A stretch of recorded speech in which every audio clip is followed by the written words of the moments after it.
I'm going to try and break down the science of enlightenment for you with a little bit of help from Einstein. And then I'm going to explain why you're already enlightened and there's nowhere different to get to. And also that time doesn't exist. So, nice easy topic for today.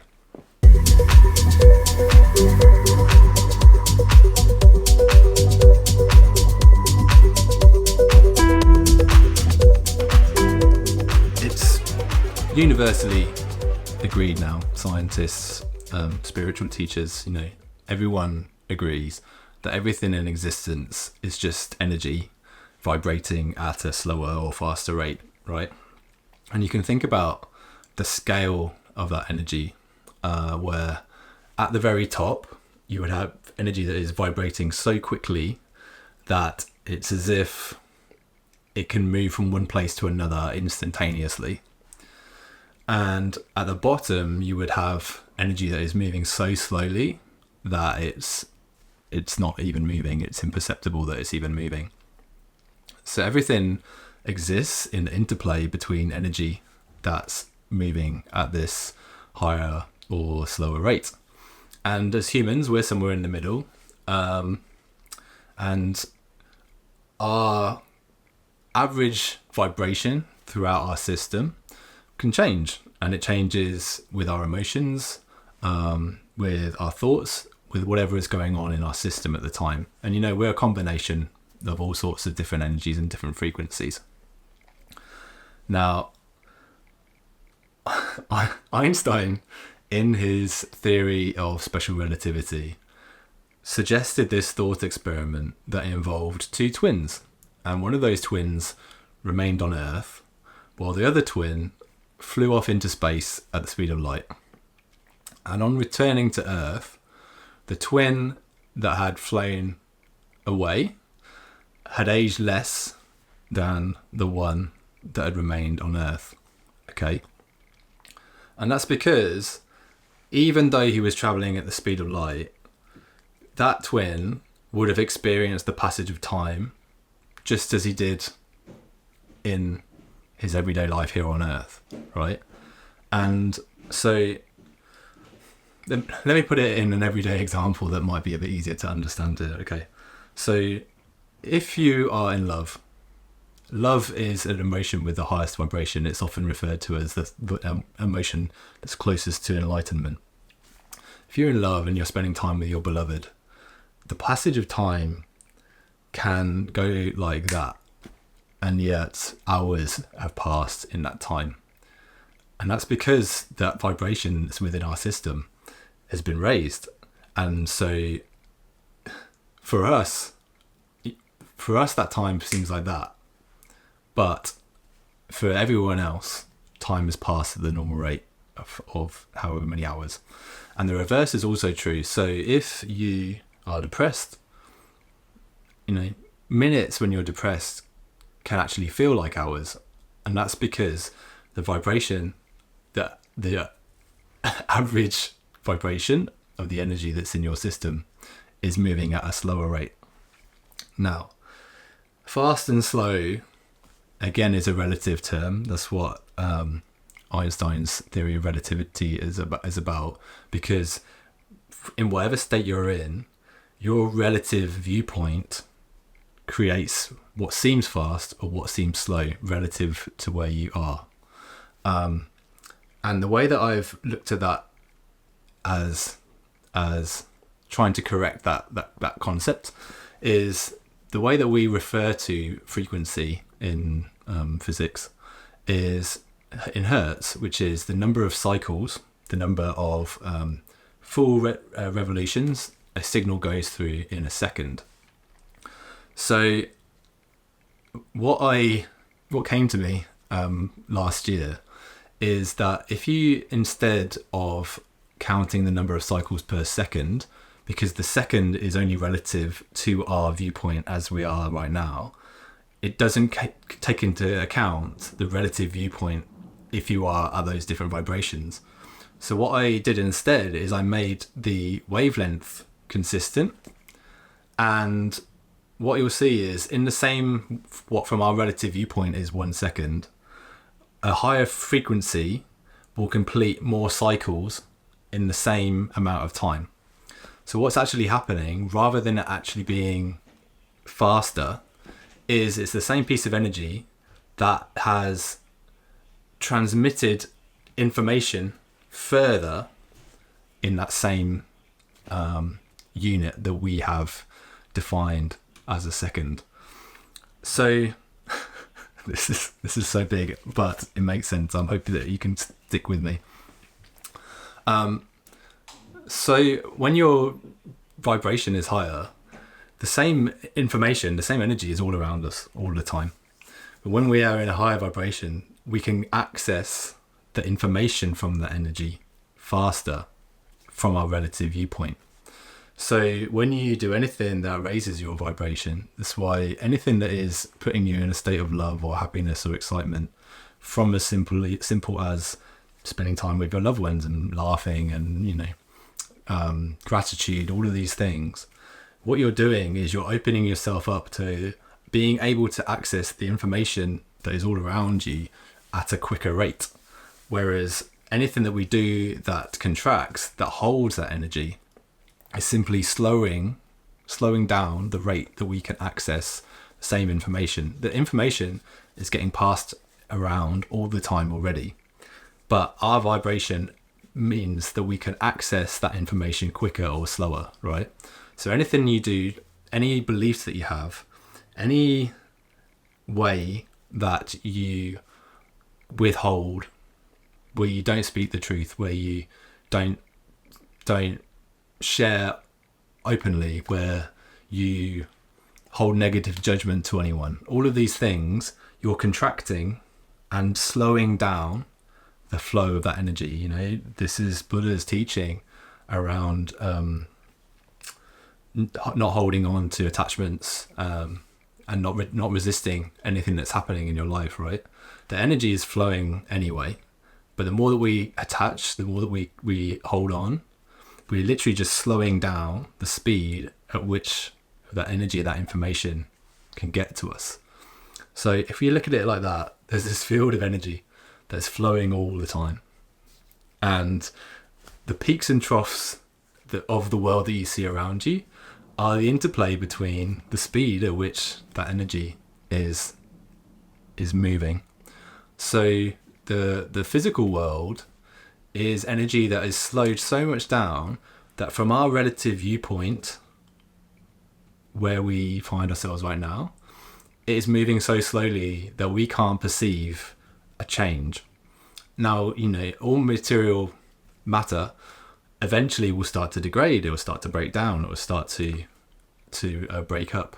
And this is the point at which, from our relative viewpoint, we suddenly be able to see the shift of that energy from one node, and we can see the point at which it is progressing. But again, it's all relative, right? It's the same energy, it's just moving at a much lower rate from our relative viewpoint, so that we can't perceive the change that's happening. So the other part of this is, you could think of being fully enlightened as a state where you are so in tune with the energy of the universe that you wish for absolutely nothing to be different than it is, right?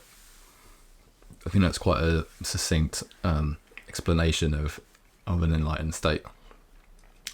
And for that to be true, as Buddha taught, you would need to have no resistance and no attachment to anything in your life, right? Because as I said, anytime you resist or anytime you attach to anything, all you're doing is you're holding the flow of that energy and you're slowing it down. And so all you're doing is slowing your access to that information, to everything that's there. The more that you fight it, the more you resist, the slower that you get it. It's not. It's still flowing. It's still flowing all the time anyway. But the more you resist, the slower that it will reach you.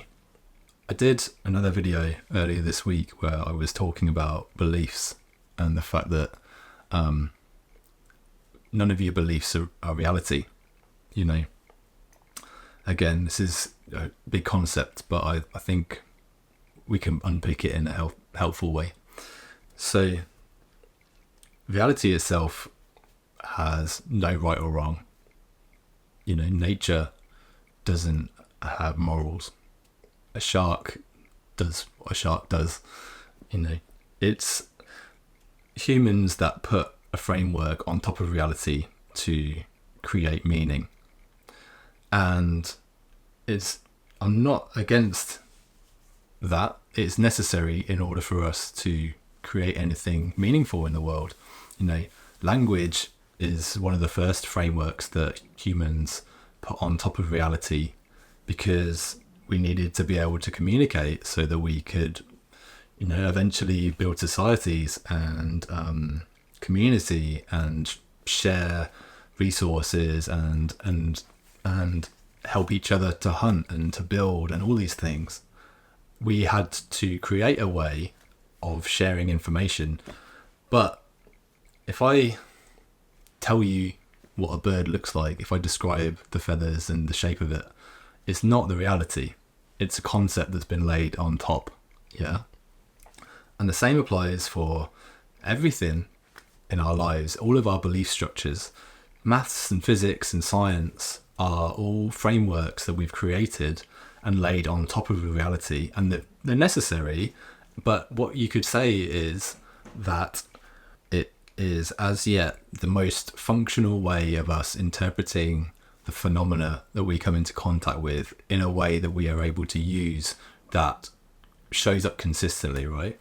It is as close to reality as we can get without being reality. And hopefully these concepts that we use, maths and physics and language and all these things, they will continue to evolve for our needs to make sure that we can utilize them in a functional way. Now, every belief that we have about anything in our lives is exactly the same as this, right? And I said in this video earlier in the week how, if something happens in your life, you have an emotional response to it, positive or negative. I know there's more nuance than that. And then your neocortex gets involved afterwards and comes up with the most believable story that allows you to try and comprehend the nuance of that situation you find yourself in to help you navigate it in the future. But over hundreds of thousands of years, our systems have become distorted trying to interpret these situations. As a really quick example, if you were a child and you went out in your garden and you got startled by a black cat, your neocortex has got to try and make sense of this scenario as quickly as possible to ensure that you won't get in this scary situation again. And so potentially you could be now afraid of cats. You could be afraid of black fairy things. You might be afraid of gardens. You might be afraid of your garden in particular. Like, there's all these possibilities that your neocortex might have interpreted that situation as, and that will be buried somewhere in your system for years. So imagine fast forward 20 years and you're out on a date and you meet someone and you go back to their house and things are going really well, but they have this black fairy cushion on the sofa, and for whatever reason you suddenly get this really anxious feeling, and so you decide, I'm going to leave. And so now your system is trying to make sense of why you left, and they're like, oh no, I didn't get a good feeling about them, there was something off, right? But that could be the kind of interpretation that happens in our neocortex. We are all wandering around paranoid and blaming things that really are not at the core of our problems. And again, this is one of the core spiritual teachings, that you're not your thoughts, because all of these thoughts and beliefs that we construct are like little psychological boxes that keep us stuck. As I've said about the frequency, anywhere we have a solid belief, we are basically crystallizing that energy at a certain point. So when people talk about your trauma, if you have a belief or a memory or something around that's not been healed, it's as if it's frozen in the past, because it has slowed down the flow of that energy and it's remained in your system and it's crystallized at a certain point. And in order to be able to release it, we need to find a way to break the framework of that memory. You know, I said again the other day that when you're in a therapy session, very often when people have a breakthrough, it's like, oh my God, I never thought about it that way, right? And what is happening is this framework that you had, that was your belief, you've cracked that limitation, that block of energy. And now that energy can move again, and you've expanded and you're allowing more flow of energy to access, right? Now, all of your beliefs are concepts that are laid on top of reality. And it's so hard to accept because, you know, it's totally believable when you say, oh, such and such did this to me and whatever. But like, what you have to understand as well is that for something to be good or bad or right or wrong, at some level, we have to define the framework that we are operating within and give it some context before we can make that decision. And it's really hard when, you know, it's something like that, you know, when it seems obvious that that's the truth. But in the same way that when you're measuring a temperature, in order to do so, you need to define the scale that you're using. So if we're using Celsius, we have 0 to 100 for water, say. We have to define the scale, and then we have to say, if you want to say something's warm or cold, you have to choose a starting point to give you the context in which you're then able to make that judgment, right? And in the same way, even if it's at the point of someone hurting you, you have to define the framework in which you're working within. And again, this is really messy in this place. There's a concept in psychology called consensus reality, which is basically all the places where our frameworks mostly overlap with other people's, where most of us would agree that that's the case. And, you know, language and physics and maths and all these things definitely fall under this, where we all function within those frameworks so regularly that we would all agree that this is true or that's the case, right? But as I said, all frameworks are concepts that we have laid on top of reality to enable us to function and to create and to do something meaningful, and they are not the reality. And our thinking is constrained to any of those frameworks. You know, if you speak English, it's very hard for you to think outside of the English language. And people who are multilingual will often say that they can change language when thinking about a problem and get really interesting new insight because the framework that they're using is not the same. Now, as I say, this applies to every single belief that you have in your life. And coming back to, you know, the example of someone hurting you. If you really understand what I'm saying around the way that our thoughts are so twisted and so distorted, the people who hurt you are doing so because they believe their thoughts on impulse. They believe the stories that are coming up in their mind. And if someone has been hurt themselves and shamed like badly enough, there's something within them that feels justified in hurting someone else. And in their narrative, their frameworks are arranged in a way that says to them that what they're doing is justified. Once they see the outcome of those actions, they might suddenly regret their actions, or as I said the other day, they might then shame themselves even more and then punish you again for that. But that is their belief system and the limitations of their thinking that are driving that behavior, right? All you can really judge someone for, someone who hurts you, and I know this is horrendous to say to someone who's in pain, but all you can really say is that someone was acting out those impulsive beliefs and they weren't aware enough to interrupt them and to choose something differently. Now, as I say that, right, if you have been hurt and if you are suffering, your pain is absolutely valid and it does need to be expressed. And the way that we break these belief systems and move past them, as I said, is finding a higher perspective and also grieving and also crying or shouting or whatever you need to do. You have to express, because that energy block is an emotion and it is stuck within your system. And the way that we move them is through movement, it is through expression, and it's through finding ways to shift our perspectives to higher levels to enable us to crack them. And as I said, if you really understand this, you can see that every single belief that you have is just another block that you can let go of and you can let go of. And that's going to be horrendous, because in every moment of your life, you're going to walk into situations where this impulse is going to come up, and you're going to have to find a way of letting go of it and realize it can't be different. And this is your judgment, and this is your unprocessed stuff that is coming up right now, again and again and again. Okay.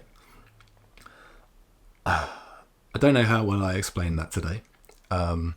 It is quite a concept, and I'm right on the edge of my capacity to be able to explain it, and I know that I can do a better job, and I know I can make it more succinct, and I'll continue talking about this. But it's been really present for me today, and I wanted to give you as much of that information as I could. If you have any questions or you want any clarification, please do ask in the comments, and I'll pick it up as soon as I can. Thank you for listening, and I will see you soon.